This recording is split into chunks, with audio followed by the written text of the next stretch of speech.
अस्सलाम वालेकुम friends, welcome back to my YouTube channel learn with Ushna Mushtaq. आज की वीडियो में हम स्टडी करेंगे लीनियर रिग्रेशन को एंड हम ये क्वेश्चन सॉल्व करेंगे और हम देखेंगे कि इस पे कौन सा रिग्रेशन मॉडल फिट होगा।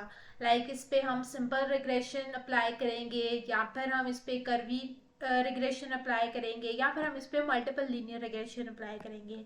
सो हम इस क्वेश्चन की स्टेटमेंट को पढ़ते हैं, इसको समझने की कोशिश करते हैं एंड देन इस क्वेश्चन को हम सॉल्व करते हैं।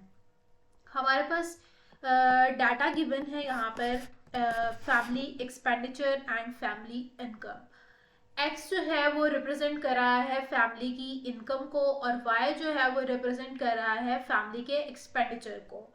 क्योंकि हमारे पास वाई जो फैमिली का एक्सपेंडिचर है, वाई जो है वो डिपेंड कर रहा है फैमिली की इनकम के ऊपर। इसलिए हमने फैमिली इनकम को एक्स से डोनेट किया है और फैमिली एक्सपेंडिचर को वाई से डोनेट किया है। इसमें हम लोगों ने देखना है कि कौन सा मॉडल इस पे फिट होगा, इस family income and family expenditure पे क्या रिलेशन होगा between both of them and we will interpret the model parameters. इसके अलावा हम लोग यहाँ पे फाइंड करेंगे कोफिशिएंट ऑफ डिटर्मिनेशन को और हम देखेंगे मॉडल जो है वो गुड फिट है या फिर बेस्ट फिट है। इसके अलावा हम प्रेडिक्ट करेंगे फैमिली एक्सपेंडिचर को अगर फैमिली की इनकम जो है वो 45,000 के बराबर हो। इसके अलावा हम लोग इस पे टेस्ट करेंगे हाइपोथेसिस। बीटा वन की वैल्यू हम यहाँ पे इक्वल्स टू 0 रखेंगे, इस पे हम एफ टेस्ट भी अप्लाई करेंगे, इस पे हम टी टेस्ट भी अप्लाई करेंगे and then we will find out 95% confidence interval for beta 1 and for beta naught. इसके अलावा हम लोग फाइंड करेंगे 95% confidence interval for average value of expenditures, जहाँ पे जब हमारे पास x की वैल्यू 45 होगी, जब फैमिली की इनकम जो है वो 45,000 हो, उस टाइम पे हम लोग अप्लाई करेंगे यहाँ पे 95% कॉन्फिडेंस ऑफ इंटरवल। आइए हम इस क्वेश्चन को स्टार्ट करते हैं। सबसे पहले हम स्कैटर प्लॉट इसका बनाएंगे और देखेंगे कि यहाँ पे कौन सी वाली रिग्रेशन लग रही है, सिंपल लग रही है, कर्वी लग रही है या मल्टीपल लग रही है। ठीक है, हम लोगों ने यहाँ पे स्कैटर प्लॉट पे इसको ड्रॉ कर लिया है। एक्स एक्सिस के अलोंग हम एक्स वाली वैल्यूज लिखेंगे और वाई एक्सिस के अलोंग हम वाई की वैल्यूज लिखेंगे। ठीक हो गया। यहाँ पे हम लोगों ने जब स्कैटर प्लॉट बनाया तो हमें एक लीनियर लाइन ही मिली। डैट मीन्स कि यहाँ पे हम सिंपल लीनियर रिग्रेशन लगा सकते हैं। यहाँ पे कोई कर्व वगैरह नहीं मिली तो हम इस पे यहाँ पे कर्वी लीनियर रिग्रेशन नहीं लगाएंगे। ठीक है। इसके बाद हमारे पास लीनियर रिग्रेशन की जो फॉर्मूला है वो है y is equals to B naught plus b1x। इसके बाद हम लोग इनको अरेंज करके लिख लेंगे वैल्यूज को। सबसे पहले हम y की वैल्यूज लिखेंगे, x की वैल्यूज लिखेंगे। ये कंपल्सरी नहीं है कि आप पहले y की वैल्यूज लिखें एंड देन x की लिखें, आप पहले x की भी लिख सकते हैं और y की बाद में भी लिख सकते हैं। इसके अलावा हम लोग क्या करेंगे, इसमें y की तमाम वैल्यूज का सम ले लेंगे, x की तमाम वैल्यूज का भी सम ले लेंगे। इसके बाद हम y का स्क्वायर लेंगे इन सब वैल्यूज का एंड देन x की इन सब वैल्यूज का हम स्क्वायर लेंगे, इन सबको हम प्लस भी कर लेंगे। इसके बाद हम x को y के साथ मल्टीप्लाई करेंगे। ये लास्ट वाली रो में हमने x को y के साथ मल्टीप्लाई किया है और इसका भी हमने सम ले लिया है। अभी आगे जाके आपको पता चलेगा कि हम इन सब का हमने सम क्यों लिया है, क्योंकि ये नेक्स्ट फॉर्मूलाज में हम लोग अप्लाई करेंगे इसको। आपने देखा होगा कि हमारे पास लीनियर रिग्रेशन का फॉर्मूला है y is equals to B naught plus b1x।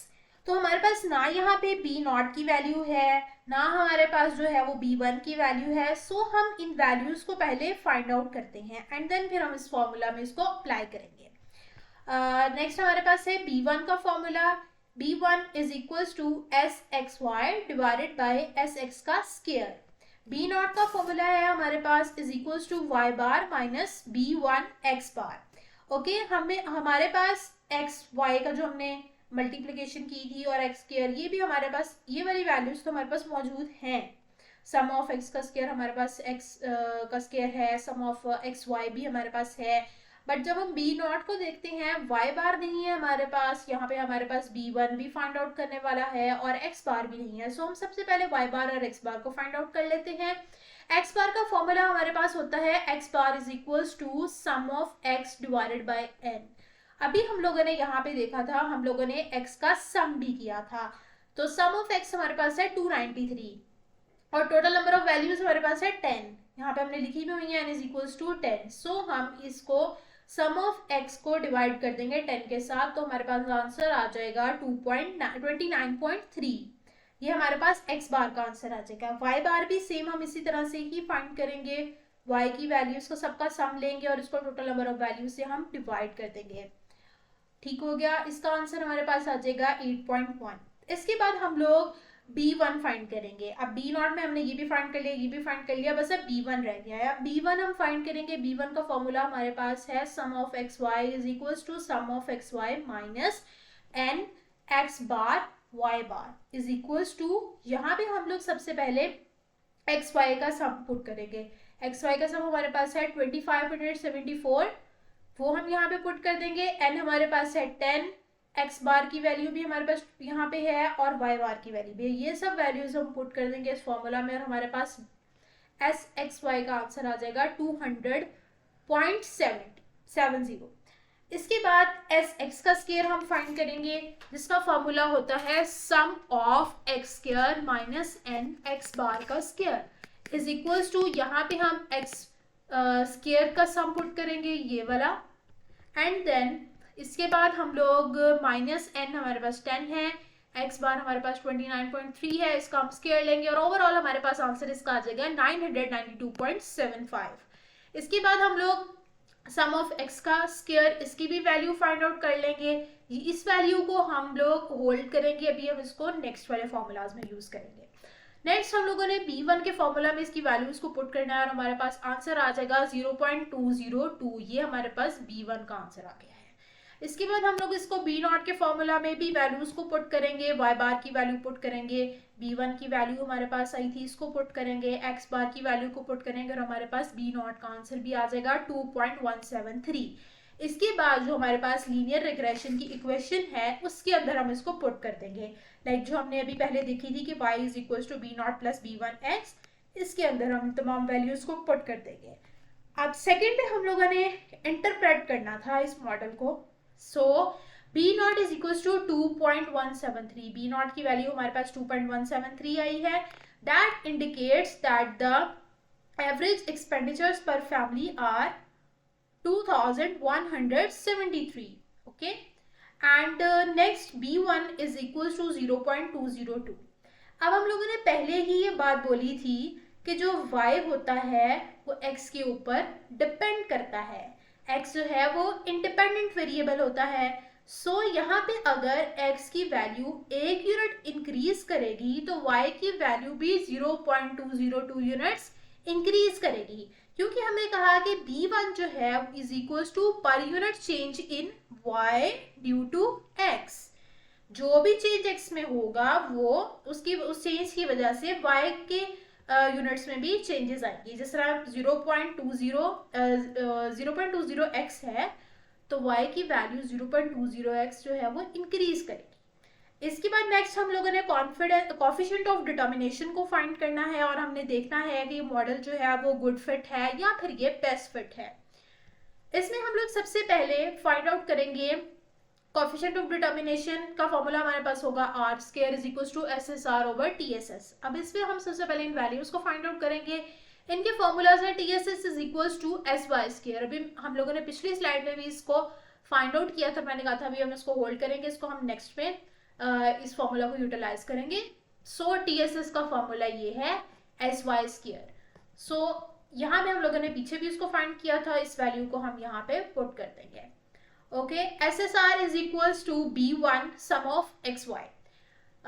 इसकी भी वैल्यू हमारे पास है, b1 की भी वैल्यू है, इन दोनों वैल्यूज को हम आपस में मल्टीप्लाई कर देंगे और हमारे पास आंसर 40.58 आ जाएगा। नेक्स्ट हम लोगों ने एस एस ई फाइंड करना है, T S S minus S S R. Okay, T S S minus S S R is equal to S S E और हमारे पास एस एस ई का वैल्यू भी आ जाएगी 4.32। इसके बाद हमारे पास coefficient of determination R square. अब इसमें हमने एस एस आर और टी एस एस की वैल्यू को फाइंड कर लिया है। अभी इस वैल्यू को भी हम होल्ड करेंगे, इसको हम नेक्स्ट यूज करेंगे। ओके, अब हमने इसको फाइंड आउट कर लिया, ये हमारे पास आ गया 90%। अब 90% आने का मतलब ये है कि हम ये कहते हैं कि अगर आर स्क्वायर की वैल्यू 75% से ज्यादा होगी तो वो मॉडल बेस्ट फिट होगा। अगर वो वैल्यू 75% से कम आ रही है लेकिन 60% से ज़्यादा आ रही है, उसको हम गुड फिट कहते हैं। अगर आर की वैल्यू लेस और इक्वल्स टू 60% होगी तो मॉडल जो है वो गुड नहीं होगा। अब हमने यहाँ पे देखा कि आर स्क्वायर की वैल्यू जो है वो हमारे पास 90% आ रही है, इसका मतलब कि ये बेस्ट फिट है। सो हम लोग इसको बेस्ट फिट मॉडल जो है वो कंसिडर करेंगे। इसके बाद हमने नेक्स्ट स्टेप पे आ जाएंगे, प्रोडिक्ट करेंगे फैमिली एक्सपेंडिचर को। अगर फैमिली की इनकम जो है वो 45,000 होगी, इसको हम 1000 से डिवाइड करेंगे विच इज इक्वल्स टू 45, और इसको हमने भी इसलिए डिवाइड किया इस वैल्यू को छोटा करने के लिए। इसको हम नेक्स्ट एक्स की वैल्यू में पुट करेंगे, बाद में हम इसको 1000 के साथ मल्टीप्लाई कर देंगे। इसके बाद हम लोगों ने प्रोडक्शन ये दी, वाई बार का फॉर्मूला यहाँ पे लगाया B naught plus B one, ठीक है, बी नॉट की वैल्यू यहाँ पे लिखी, बी वन की लिखी, और एक्स की वैल्यू उन्होंने हमें दी थी 45, ठीक है। इस वैल्यू को हमने लिखा, यहाँ पे हमारे पास आंसर आया 11.18, और हम इसको 1000 से मल्टीप्लाई कर देंगे, दैट विल बी 11,180। इसके बाद हम लोगों ने टेस्टिंग करनी है हाइपोथेसिस की, और हमने कॉन्फिडेंस इंटरवल फाइंड करना है। उन सब के फॉर्मूलाज जो हैं वो स्लाइड पे लिखे हुए हैं। अब हम नेक्स्ट चलते हैं, और हम लोगों ने सबसे पहले अब टेस्ट करना है हाइपोथेसिस को। उन्होंने हमें दिया था, गिवन था क्वेश्चन में, बीटा 1 हमें दिया हुआ था इज इक्वल्स टू 0। ठीक हो गया, हम लोगों ने अपना हाइपोथेसिस बनाना है, H naught ratio beta 1 is equals to 0, H1 ratio beta 1 is not equals to 0, ठीक है। हम लोगों ने ये अपना हाइपोथेसिस कंस्ट्रक्ट करना है सबसे पहले। इसके बाद लेवल ऑफ सिग्निफिकेंस आएगा, अल्फा हम यहाँ पे 5% ले रहे हैं। टी का फॉर्मूला आएगा B1 is equals to minus beta 1 divided by standard error of beta 1।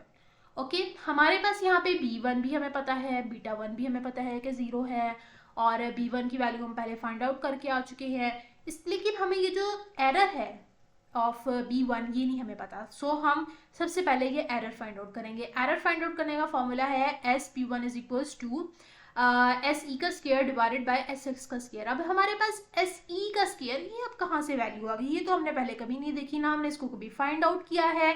So SE का स्क्वायर का फॉर्मूला हमारे पास है इज इक्वल्स टू SSE। यही बच्चों जो हमने सबसे पहले SSE फाइंड किया था पिछली स्लाइड्स में, उसको हम यहाँ पे यूटिलाइज करेंगे, divided by n minus 1 minus के। n हमारे पास टोटल 10 है, माइनस 1 माइनस के जो हमारे पास इंडिपेंडेंट वेरिएबल है, उसकी वैल्यू हम यहाँ पे लिख देंगे, और इस फॉर्मूला में पुट करेंगे 0.5398 आंसर आ जाएगा। इसके बाद हम स्टैंडर्ड एरर ऑफ B1 के फॉर्मूला में इन वैल्यूज को पुट करेंगे, और हमारे पास आंसर आ जाएगा 0.0233, और इस वैल्यू को अब हम t कैलकुलेटेड वाली वैल्यू में पुट करेंगे। यहाँ पे हमने सबसे पहले इस वाले फॉर्मूला में B1 की वैल्यू पुट की, माइनस बीटा 1 की वैल्यू पुट की 0, डिवाइड किया इसको एरर के साथ, और हमारे पास आंसर आ गया 8.68। ओके, इसके बाद हम लोगों ने t टैब की वैल्यू के साथ उसका कंपैरिजन करना है। अब t टैब हम कैसे फाइंड आउट करते हैं, t tab is equals to t alpha by 2 n minus 1 minus K degree of freedom. अब अल्फा हमारे पास था 5%, अब वो परसेंटेज में था, उसको हम उसके परसेंटेज को ख़त्म करेंगे, 5 को डिवाइड करेंगे 100 के साथ, अब वो आ जाएगा 0.05। 0.05 को जब 2 से मल्टीप्लाई करेंगे तो 0.025 आ जाएगा। n माइनस 1 माइनस के का आंसर आ जाएगा 8। अब हम ये वाली वैल्यूज हमें कैसे मिलेगी, हम लोगों ने अब टी टैब के टेबल में ये वाली वैल्यू फाइंड करनी है। ये वाली वैल्यू हमें टी टैब के टेबल से मिली है। अब आप लोगों ने टी टैब का टेबल खोलना है, और यहाँ पे आपने देखना है कि 0.05 जहाँ पे टी की वैल्यू है 0.05, इसमें हमने डिग्री ऑफ फ्रीडम देखनी है 8, एंड यहाँ से 8 और यहाँ से 0.025, तो ये हमारे पास आंसर आ गया 2.306। ओके, इस तरह से आपने टी टेबल में वैल्यूज देखनी है। अब हम लोगों ने देखा यहाँ पे कि हमने जो पहले टी कैलकुलेट किया था वो 8.6 था, वो तो इस 2 से तो ज़्यादा है ना, 2.3 से तो ज़्यादा है। सो इसका मतलब हम लोग यहाँ पे अपने एच नॉट को रिजेक्ट करेंगे। अगर हमारे पास टी कैलकुलेटेड की वैल्यू कम आ जाती और टी टैब की वैल्यू ज़्यादा होती तो यहाँ पे हम एच को एक्सेप्ट कर लेते, एच नॉट को हम एक्सेप्ट कर लेते। इसके बाद हम लोगों ने अपना कंक्लूजन लिख दिया कि भाई हमारे पास टी कैलकुलेटेड की वैल्यू जो है वो टी टैब की वैल्यू से ज़्यादा आई है, इसलिए हम अपने हाइपोथेसिस को रिजेक्ट कर रहे हैं। इसके बाद हमारे पास नेक्स्ट हम लोगों ने हाइपोथेसिस टेस्ट करना है बीटा 1, इसको हम एफ टेस्ट से करेंगे। H naught ratio beta 1 is equal to 0, beta 1 is not equal to 0। इसमें हम अल्फा 5% ले रहे हैं। इसमें हम अनोवा का टेबल बनाते हैं एफ टेस्ट में। इसमें हम किस तरह करते हैं कि सबसे पहले जो कॉलम होता है एस बी का, इसमें प्रोग्रेशन, एरर और टोटल आ जाता है, डिग्री ऑफ फ्रीडम आ जाती है, एस एस आ जाता है, एम एस आ जाता है, एफ कैलकुलेटेड आ जाता है, एफ टैब आ जाता है। सबसे पहले हम लोगों ने टोटल में total number of values put करनी है। हमारे पास एन कितना था, 10 था। 10 माइनस 1 इज इक्वल टू 9। और इसके बाद हम एरर पे जाएंगे, 9 माइनस 1। 1 अभी ये कहाँ से आ गया, जो हमारे पास इंडिपेंडेंट वेरिएबल था। यहाँ पे रिग्रेशन में डिग्री ऑफ फ्रीडम में हम वो लिखेंगे वैल्यू के, हम वो लिखेंगे इंडिपेंडेंट वेरिएबल, ठीक है। यहाँ पे हम n माइनस 1 करेंगे, इंडिपेंडेंट वेरिएबल 1 था हमारे पास, तो nine minus 1 is equal to 8 आ जाएगा। ओके, और यहाँ पे हमने 1 लिख दिया जो हमारे पास इंडिपेंडेंट वेरिएबल था।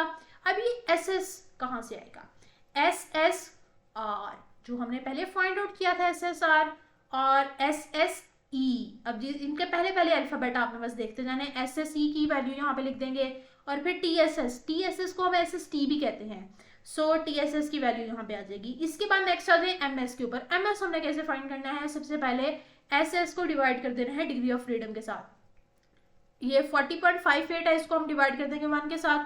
4.32 है, इसको हम डिवाइड कर देंगे 8 के साथ, और हमारे पास आंसर आ जाएगा 0.54। अब इन दोनों को हम आपस में डिवाइड कर देंगे तो हमारे पास एफ कैलकुलेटेड की वैल्यू आ जाएगी विच इज इक्वल टू 75.56। और एफ टैब की वैल्यू को भी हम सेम इसी तरह से देखेंगे जैसे हम लोगों ने टी टैब की वैल्यूज को टी के टेबल में देखा था। टी का टेबल डिफरेंट है, एफ का टेबल जो है वो भी डिफरेंट है, ठीक है। अब हम यहाँ पे सबसे पहले यहाँ पे डिग्री ऑफ फ्रीडम इसकी फाइंड आउट कर लेंगे। ई डी एफ, ये एरर वाला डिग्री ऑफ फ्रीडम 8 था, और इसको हम ऐसे मतलब ऐसे भी लिख सकते हैं, बट इसका फॉर्मूला है E D F is equals to T D F 9 और R D F 1। 9 minus 1 is equals to 8 आ जाएगा हमारे पास।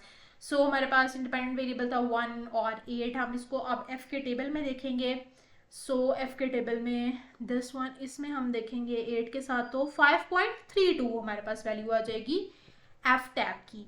अब हमने इन वैल्यूज को कंपेयर किया तो हमें पता चला कि हमारे एफ कैलकुलेटेड की वैल्यू जो थी वो ज़्यादा थी, एफ टैब की वैल्यू जो वो है कम है। सो यहाँ पे हमारा हाइपोथेसिस जो है वो रिजेक्ट हो रहा है। ओके, एक और चीज़ है, आप एफ कैलकुलेटेड की वैल्यू को और एक और तरीके से भी फाइंड आउट कर सकते हैं, टी कैलकुलेटेड का स्केयर लेके। तो आप जब टी कैलकुलेटेड का स्केयर लेंगे तो आपके पास एफ कैलकुलेटेड की वैल्यू ऑटोमेटिकली आ जाएगी। इसके बाद हम लोगों ने टेस्ट करना है हाइपोथेसिस फॉर बीटा नॉट। यहाँ पे हम लोगों ने हाइपोथेसिस बना लेना है H naught ratio beta naught is equals to 0, beta naught is not equals to 0। Alpha हमारे पास यहाँ पे 5% है। टी यहाँ पे हम टी टेस्ट लगा रहे हैं, तो टी टेस्ट का फॉर्मूला हमारे पास है B naught minus beta naught divided by, यहाँ पे जो है वो standard error of B naught है। हमारे पास बी नॉट की वैल्यू भी है, बीटा नॉट की वैल्यू भी हमें पता है कि 0 है, लेकिन standard error of B not नहीं हमें पता। सो सबसे पहले हम standard error of B not को फाइंड करेंगे। इसका फॉर्मूला होता है एस ई का square 1 by N plus X bar का square divided by S X का स्क्वायर एंड होल का अंडर रूट। और हमारे पास एस ई का स्क्वायर ये हमने अभी थोड़ी देर पहले फाइंड किया था, उसकी वैल्यू हम यहाँ पे लिख देंगे 1 बाय एन, एन हमारे पास 10 है। एक्स बार की वैल्यू लिखेंगे और उसका स्क्वायर ले लेंगे, और एस एक्स भी हमने फाइंड आउट किया था एस एक्स का स्क्वायर, तो उसकी भी वैल्यू हम यहाँ पे लिख देंगे। इसके बाद हम लोगों को जब मिल जाएगा एरर इसका कि बी नॉट का एरर है 0.7218, इसकी वैल्यू हमें मिल गई, हम अब इसको इस फॉर्मूला में पुट कर देंगे। बी नॉट हमारे पास कितना आया था 2.173 माइनस बीटा नॉट की वैल्यू हम माइनस करेंगे 0 डिवाइडेड बाय हम जो है वो स्टैंडर्ड एरर के इसके एरर के साथ हम इसको डिवाइड कर देंगे, हमारे पास आंसर आ जाएगा 3.02। इसके बाद हम लोगों ने इसकी वैल्यू को टी कैलकुलेटेड की वैल्यू को कंपेयर करना है टी टैब की वैल्यू से। अब हम लोगों ने टी टैब यहाँ पे फाइंड करना है, सेम जैसे हमने पहले पीछे किया था सेम वैसे ही हम इसको टी के टेबल से देख लेंगे। यहाँ पे वैल्यू हमारे पास आ गई है 2.306, और हमने देखा कि हमने जो पहले टी की वैल्यू को कैलकुलेट किया था वो कैलकुलेटेड वैल्यू हमारी ज़्यादा थी, लेकिन हमारे पास जो टी टैब की वैल्यू आई है वो कम आई है। सो हम लोग यहाँ पे अपने हाइपोथेसिस को रिजेक्ट कर देंगे। इसके बाद नेक्स्ट हम लोगों ने फाइंड आउट करना था 95% confidence interval for beta 1 and beta not. यहाँ पे हम लोग सबसे पहले अल्फा की वैल्यू को फाइंड आउट कर लेंगे। Alpha is equal to 1 minus 0.95। 0.95 कैसे आया, हमारे पास जो था वो कॉन्फिडेंस इंटरवल 95% था, इसको हमने डिवाइड किया 100 के साथ, 0.95 आ गया। 1 माइनस 0.95 किया तो 0.05 अल्फा की वैल्यू हमारे पास आ गई। इसके बाद हमने फॉर्मूला लगाना है b1 plus minus T alpha by 2 n minus 1 minus K degree of freedom and s b1। ये एरर है हमारे पास b1 का। इस सब में हमने वैल्यूज पुट करनी है, पहले एक बार प्लस कर देनी, एक बार माइनस कर देनी है। हमारे पास अब जो एंड पे रिजल्ट आया वो ये आया है कि बीटा 1 की जो वैल्यू है is less than 0.256 and is greater than 0.148। और ऐसा ही है कि ये जो हमारे पास बीटा 1 की वैल्यू है 0.202, ये इन दोनों के दरमियान नहीं आ रही है, ना इससे ज़्यादा आ रही है और ना इससे कम आ रही है। इसके बाद हम लोगों ने फाइंड आउट करना है confidence interval for beta not. So इसके लिए भी सेम वही फॉर्मूला है, बट यहाँ पे बीटा नॉट आ जाएगा b1 की जगह पे, और यहाँ पे स्टैंडर्ड एरर ऑफ b1 की जगह पे standard error of b not आ जाएगा। अब हम इन सब वैल्यूज को पुट करेंगे और इनको प्लस माइनस करेंगे, और यहाँ पे हमारे पास आंसर आ चुका है कि beta naught is greater than 0.51 and is less than 3.84। And next हमारे पास लास्ट पे है, हम लोगों ने फाइंड करना है 95% confidence interval for average value of expenditure, जहाँ पे हमें बताया गया है कि फैमिली की इनकम जो है वो 45,000 है। अब इसमें हम लोग वैल्यूज को पुट करेंगे। यहाँ पे जो हमारे पास स्टैंडर्ड फॉर्मूला होता है y का वो लिखा हुआ है b नॉट प्लस b1, और x की वैल्यू हमने यहाँ पे 45 पुट की और इसका आंसर हमारे पास 11.18 आ चुका है। यहाँ पे ये एरर फाइंड आउट किया हुआ है। इसके बाद हम लोगों ने यहाँ पे अल्फा की वैल्यू पुट लिखी हुई है, अल्फा इज इक्वल टू 0.05 है। हमने देखा था कि 95% कॉन्फिडेंस इंटरवल में अल्फा की वैल्यू को हम कैसे फाइंड करते हैं, 1 माइनस 0.95 करके हमारे पास 0.05 आंसर आ जाता है। इसके बाद इन सब इसकी वैल्यू को भी यहाँ पे पुट करेंगे एंड देन एरर की वैल्यू को भी पुट करेंगे, और टी की वैल्यू को भी हम कैलकुलेट करेंगे थ्रू द टेबल। और हमने पहले भी हम दे चुके हैं कि ये वैल्यू 2.306 है, इसको इससे मल्टीप्लाई करेंगे एंड देन प्लस माइनस करेंगे। प्लस करने से हमारे पास 12.17 आंसर आएगा एंड माइनस करने से 10.19 आंसर आएगा। So this will be between both of them. Like हमने देखा कि यहाँ पे ना ये 10.19 से कम होगा और ना ही ये आंसर 12.17 से ज़्यादा होगा। यहाँ पे वाई की वैल्यू 11.18 होगी। ओके गाइज, आज की वीडियो के लिए बस इतना ही। नेक्स्ट हम लोग फर्दर मल्टीपल रिग्रेशन और कर्वी लीनियर रिग्रेशन के बारे में पढ़ेंगे। अगर आप लोगों को कोई भी कन्फ्यूजन है, कोई भी आप लोगों को किसी भी चीज़ की नहीं समझ आई है, तो आप मुझसे कमेंट सेक्शन में आप पूछ सकते हैं।